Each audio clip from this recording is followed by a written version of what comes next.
Sister Hope. Morning.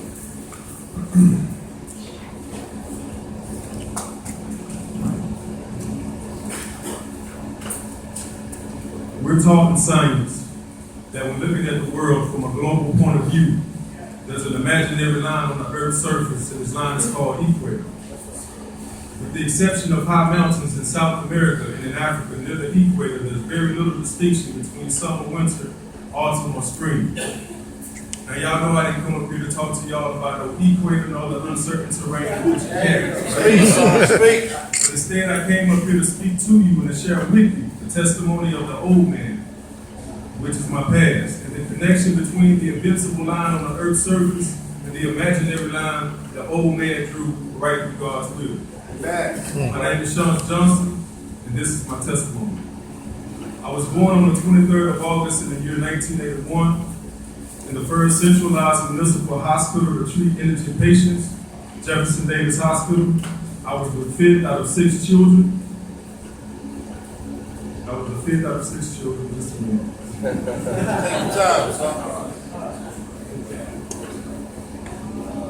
My father, whose name is Johnny Robinson, was a college grad who grew up in a family where education was important, and my mother, whose name is Joynell Johnson, grew up pretty much the opposite of my father. She lived pretty much a hard life.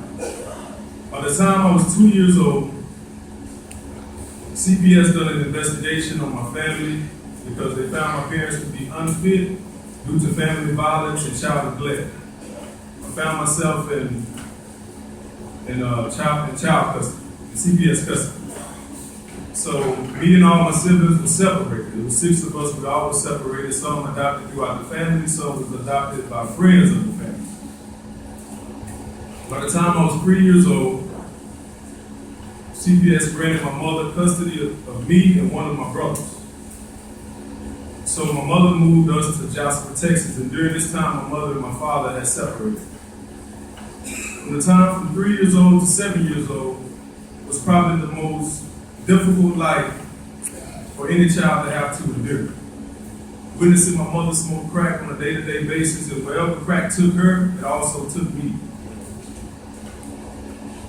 We found ourselves living with no lights on, and when I was young, there wasn't no television, wasn't no cartoon, wasn't no lights on, wasn't no Christmas, wasn't no food in the refrigerator, wasn't none of that. By the time I got into the 3rd and the 4th grade, situations got worse. My mom started smoking more, and I found myself homeless. My mom started disappearing, just leaving us in the streets, and we would wander the streets and go to my grandparents' house. My grandmother, she would give us food and allow us to sleep on her porch every single night. She didn't want to let us in the house because she felt like if she let us in, then my mother was going to just, really abandon us then. So I went to school one day. It was the first day of school, my 4th grade year. And my shoes was too small, my clothes was torn. I wasn't smelling the best. I hadn't had a haircut in months. And after the first day of school, the second day I walked into the classroom and my teacher pulled me out. She asked me what was going on. And I felt like that was my opportunity to speak to somebody about my situation. I told my teacher what I was dealing with. I had no place to go. I had no home. And she had told me that my classmates had went home after the first day of school and complained to their parents about the way that I was smelling in class with a distraction to the classroom. They contacted my father. He came, he got custody of me, and that's how I ended up here in Houston. I was living in Sunnyside, Texas. My father he's a good man, but him being a father, he really wasn't good in that area. He was very mentally abusive, saying things that wasn't uplifting, always tearing me down as a child, and I believe he did that because he was mad at my mother's situation and what she had going on. By the time I was in the 8th grade, I graduated in honors. The next year, my father put me out. I was 16 years old, and I went and found a job because he got to the point where he was like my mother. He wasn't coming home, he wasn't cooking, wasn't no food at the house. So I went and found a job, and he got upset about that and he put me out. So at the age of 16, 17 years old, I found myself homeless again. By the time I was 19, I went and signed up for Job Corps. I realized that education was very important. If I wanted to better my position, I needed to educate myself. So I went to Job Corps and I got my GED. I got out.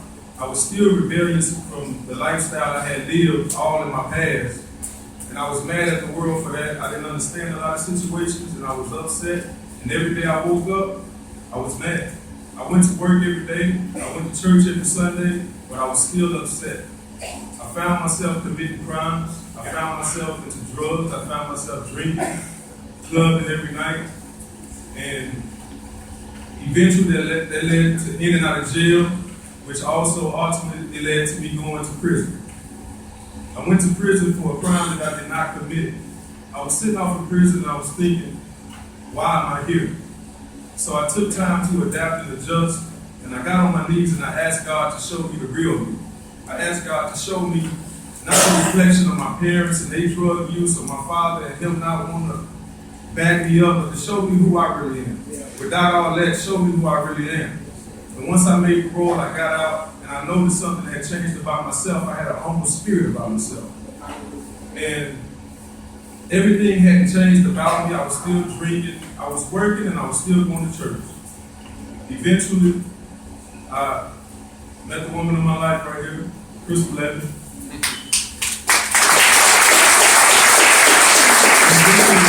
Eventually, my life started to change forever.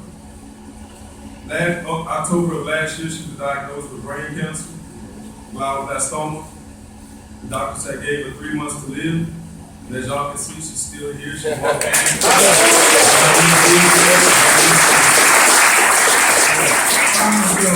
I wanted to change my attitude and change my life. And so I came here to the Star of Hope. And it was the best decision I ever made because I found God in this place. I found soberness in this place. I found myself in this place of not going back to drinking no more. I'm not doing drugs no more. I'm focused from this point on. And if you ever, for all people that are tired of living the way that you're living and you want to change, then change. Amen. Amen.